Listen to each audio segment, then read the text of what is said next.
Anak, may pupuntahan lang kami ni na Tita Consuelo at Tita Divine. You be a good girl while we're gone, okay?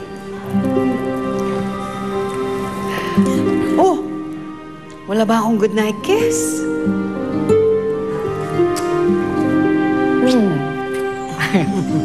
Take care. Eloisa. Yes, ma'am. Yeah, and Eloisa, excuse me ha, Mare. Ito ang aking cellphone number. Huwag mong kalilimutan, huwag mong iwawala yan. Opo, ma'am. Tawagan mo ako kagad kapag may problema. Yes, ma'am. Naintindihan mo? Maliwanag na maliwanag po, ma'am. O sige, salamat ha. Oh. Okay, Let's I go. guess we're all set. Yeah. Ay. Bye. Bye. Bye. Bye, Blanca.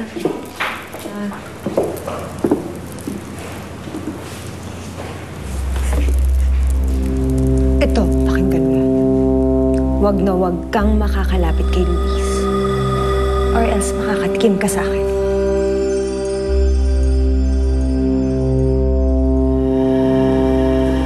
Bye.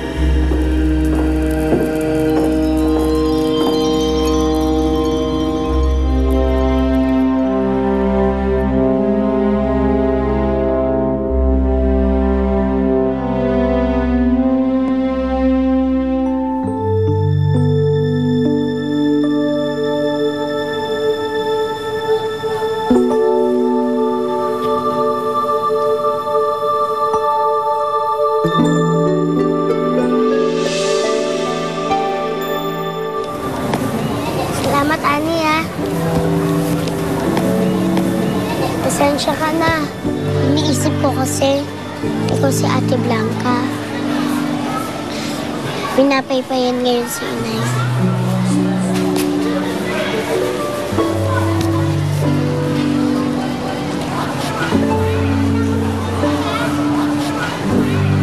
Sabi ni Inay, para daw sa kabutihan ni Ate Blanca pag-alis namin.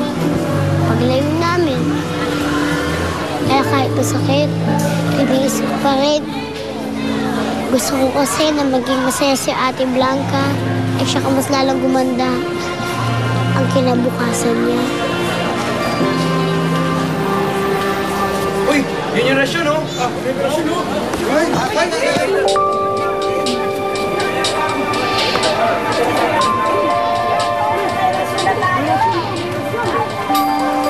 Ani, dito ka lang, ah.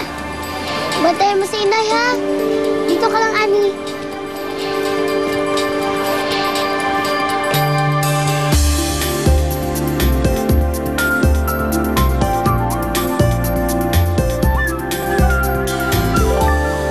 Sayang, oh. Hindi na naman ako umabot sa rasyon. Daming tao.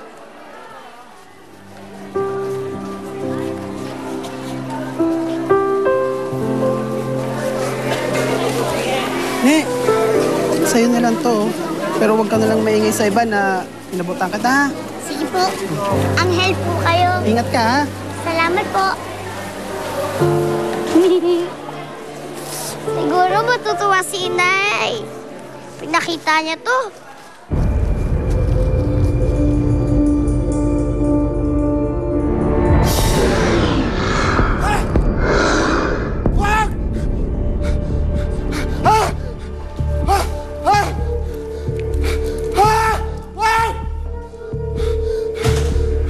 Sir!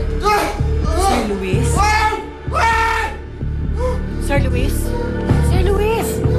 Sir Luis, bakit po? Ha? Bakit po? Ano nangyayari sa inyo, Sir Luis? Nasasaktan ba kayo? Pinabangungot ba kayo? Ah! Sir Luis! Ah! Ah! Ah! Ah! Ah! Ah! Akin na yan! Bigay mo sa akin yan! Hindi pwede. Para sa amin to ng nanay ko. Pumila ka kapag gusto mo ng nosyon. Bakit? Ikaw ba pumila? Nakita kita kanina, inabot lang sa'yo yan. Di mo nang pinaghirapan kaya akin na yan. Akin to! Para sa amin to ng nanay ko. Hoy! Bakit sinasaktan mo ang anak ko, ha? Sinasabi ko na nga ba eh. Gaano kayo tamang balat mo? Pati ugali mo. Bolera ka na?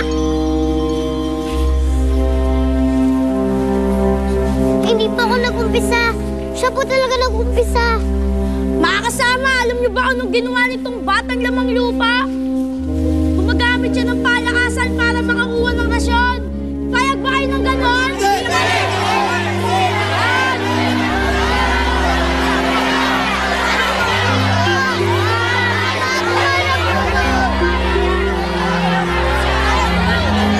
Asan ba kasi yung telepono? Tawagan mo si Madam Consuelo.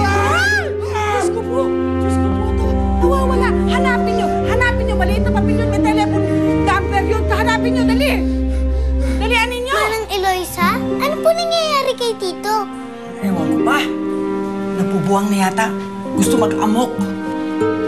Oy, ano ba? Nakita niya na ba?